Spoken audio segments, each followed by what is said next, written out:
IPL के इस संस्करण में दिल्ली कैपिटल्स और लखनऊ सुपर जायंट्स के बीच आज एक मैच खेला गया।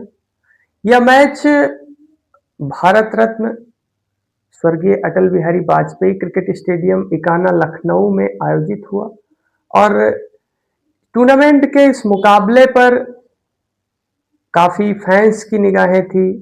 लोगों का ये मानना था कि आज लखनऊ और दिल्ली के बीच एक जबरदस्त टक्कर देखने को मिलेगी। बहरहाल जब सिक्का उछला तो दिल्ली कैपिटल्स के कप्तान अक्षर पटेल ने टॉस जीता और टॉस जीतकर उन्होंने पहले गेंदबाजी का निर्णय लिया। जवाब में लखनऊ सुपर जायंट्स की टीम, जो कि पहले बल्लेबाजी के लिए आमंत्रित की गई, उसने ओपनिंग के लिए इस टूर्नामेंट का जो सबसे बेस्ट ओपनिंग पेयर था, जो आईपीएल 2025 में काफी सक्सेसफुल रहा था, शुभमन गिल और साई सुदर्शन के बाद एक बेहतरीन opening pair Lucknow super giants के पास था, जिसमें मिच मार्श और साउथ अफ्रीकन एडन मार्क्रम शामिल थे। कप्तान ऋषभ पंत ने एडन मार्क्रम को नंबर 3 पर रोकते हुए मिच मार्श के साथ स्वयं ओपन करने के लिए उतरे। कप्तान ऋषभ पंत जब मैदान के बीचों बीच पहुंचे, पारी की शुरुआत में ही उन्होंने एक बाउंड्री लगाई। उसके बाद वो दुर्भाग्यपूर्ण तरीके से मिच मार्श के शॉट पर दुर्भाग्यपूर्ण तरीके से रन आउट हो गए। ऋषभ पंत कुछ खास नहीं कर सके। नंबर 3 पर बल्लेबाजी करने के लिए आए एडन मार्क्रम, जिनका प्रदर्शन बल्ले से फीका रहा, जिसके बाद लखनऊ सुपर जायंट्स ने नियमित अंतराल पर विकेट गंवाए। लगातार विकेटों के पतझड़ के बाद लखनऊ सुपर जायंट्स के बल्लेबाजी क्रम में मिच मार्श ने 35, तो लोअर ऑर्डर में बल्लेबाजी करने के लिए आए अब्दुल समद ने 36 रनों का योगदान दिया। लखनऊ सुपर जायंट्स की पूरी पारी 18.4 ओवरों में महज 141 रन पर ढेर हो गई। दिल्ली कैपिटल्स की ओर से बेहतरीन गेंदबाजी करते हुए लुंगी एनगिडी और कगिसो रबाडा ने 3 विकेट चटकाए और स्पिनर कुलदीप यादव ने भी 2 विकेट चटकाए।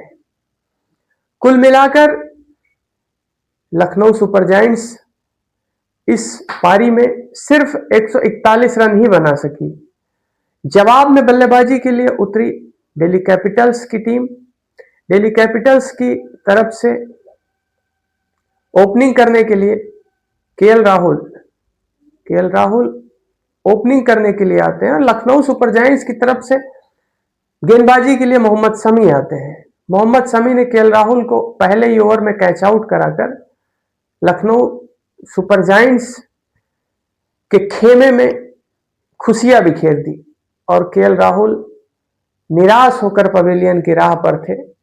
इसके बाद पावर प्ले में ही दिल्ली कैपिटल्स ने 3 और विकेट गंवा दिए। कुल मिलाकर दिल्ली कैपिटल्स ने पावर प्ले में 26 रन पर ही अपने 4 विकेट गंवा दिए थे। लखनऊ की गेंदबाजी में वो धार दिख रही थी, जहां एक तरफ मोहम्मद शमी थे तो दूसरी तरफ मोहसिन खान, जो कि लगातार अच्छी गेंदें रख रहे थे, जिससे बल्लेबाजों को काफी परेशानी हो रही थी। और प्रिंस यादव ने भी बहुत ही जबरदस्त तरीके से गेंदबाजी की और उन्होंने सबसे पहले एक विकेट चटकाने के बाद दिल्ली कैपिटल्स के कप्तान अक्षर पटेल को क्लीन बोल्ड कर दिया। जब अक्षर पटेल पवेलियन जा रहे थे तो दिल्ली कैपिटल्स मुश्किल परिस्थिति में थी और ऐसा लग रहा था मानो दिल्ली कैपिटल्स इस मुकाबले से दूर होती हुई दिखाई दे रही है। किंतु इसके बाद युवा समीर रिजवी और साउथ अफ्रीकन ट्रिस्टन स्टब्स ने मोर्चा संभाला और उन्होंने बाकायदा स्ट्राइक रोटेट करते हुए और बिना किसी जोखिम के बल्लेबाजी करना शुरू किया। जहां लखनऊ एक विकेट और तलाश रही थी, तो वही समीर रिजवी और ट्रिस्टन स्टब्स ने यह ठान रखा था कि हमको किसी भी कीमत पे विकेट नहीं देना है। उसका फायदा दिल्ली कैपिटल्स को यह हुआ, जब उन्होंने विकेट रोके, धीरे धीरे रन गति को भी बढ़ाया और जब लखनऊ की तरफ से शाहबाज अहमद, जो कि स्पिन बॉलर हैं, शाहबाज अहमद गेंदबाजी पर आए, तो इन दोनों बल्लेबाजों ने उनके इस ओवर से 16 रन बनाए।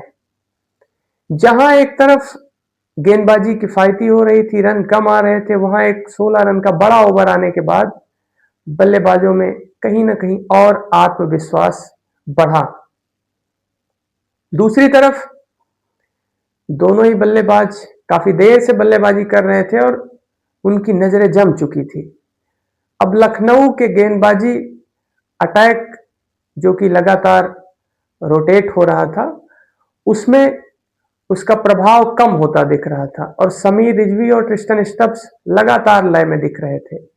इन दोनों ने जबरदस्त बल्लेबाजी करते हुए 4 जो विकेट पावर प्ले में गिरे थे दिल्ली के, उन 4 विकेटों के अलावा कोई और विकेट नहीं गिरने दिया और महज 142 रनों के लक्ष्य को 17.1 ओवर में हासिल कर लिया और इस टूर्नामेंट में दिल्ली कैपिटल्स ने पहली जीत दर्ज की और आईपीएल में दिल्ली कैपिटल्स की लखनऊ सुपर जायंट्स पर यह लगातार 5वीं जीत है, जब लखनऊ सुपर जायंट्स को दिल्ली कैपिटल्स के हाथों हार झेलनी पड़ी है।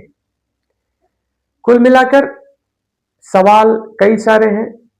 क्या ऋषभ पंत को, एडन मार्करम को नंबर 3 पर भेजकर खुद ओपन करना चाहिए?